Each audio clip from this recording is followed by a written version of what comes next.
The guests gasped, the priest froze, and the bride stood trembling, not from heartbreak, but from the storm she was about to unleash. Before you judge her tears, wait until you hear what really happened at the altar that day. It wasn't just a broken heart, it was years of betrayal buried beneath a flawless white gown. Like, comment, and subscribe if you believe in standing up for yourself, even when the world expects you to stay silent. Now, let's begin. Samantha Monroe had spent her entire life believing in fairy tales. Raised in a small town where gossip moved faster than the wind, she was known as the kind one, the girl who helped neighbors, who baked for fundraisers, and who loved deeply, maybe too deeply. At 29, she was finally walking down the aisle to marry the man she believed was her soulmate, Ryan Caldwell. A charming businessman from a nearby city, Ryan had swept her off her feet 2 years earlier with roses, weekend getaways, and promises of forever. He was everything she ever wanted, on paper. But Samantha had learned, sometimes too late, that even the best stories can hide a dark truth. The church was packed. Every pew filled. Soft music played. Samantha walked down the aisle holding her father's arm, her dress shimmering like hope. Ryan stood waiting at the altar, confident and smiling. But behind his eyes, there was something off. Not nervousness. Not awe. Something colder. Still, Samantha smiled.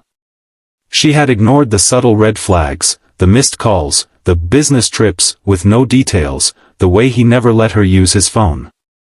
Love makes excuses. And she had made too many. As the ceremony began, Ryan looked toward the crowd, then back at Samantha. And then, everything changed. The priest asked Ryan the age-old question, "Do you take this woman to be your lawfully wedded wife?" Ryan paused. People chuckled awkwardly. A few guests thought it was nerves.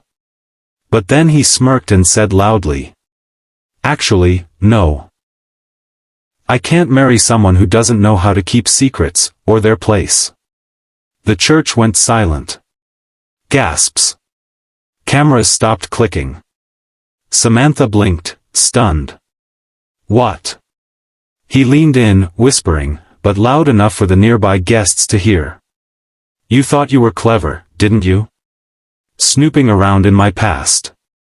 Now everyone gets to know the real you." She froze. But Ryan didn't know, Samantha hadn't come unprepared. What he thought was a naive bride in love, was a woman who had finally seen the truth, and decided not to stay silent anymore. Samantha took a deep breath, eyes watering, but not from shame.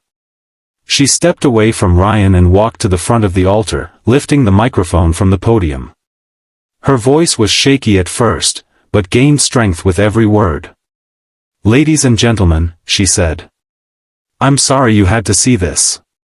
But since Ryan wants the truth to come out, let's give him what he wants." Gasps turned into murmurs. Samantha reached into her bouquet, pulling out a folded piece of paper. "For months, I thought I was crazy.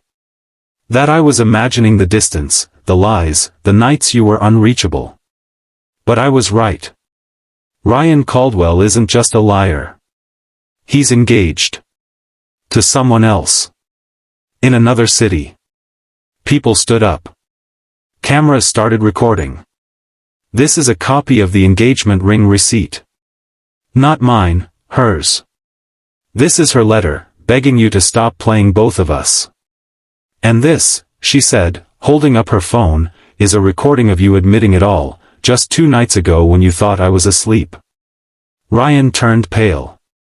He lunged forward, but Samantha stepped back.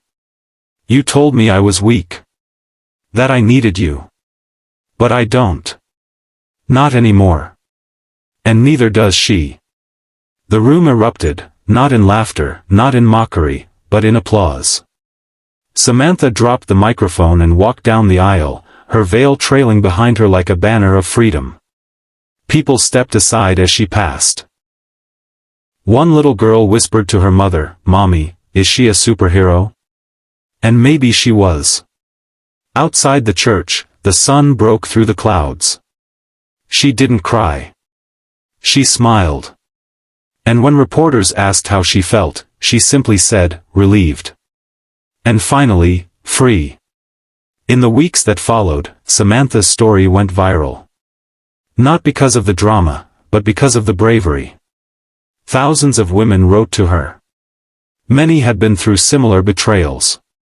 She became a voice for those silenced by fear, shame, or love that had turned toxic.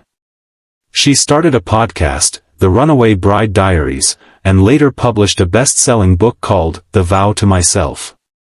As for Ryan, his business suffered. His secrets surfaced.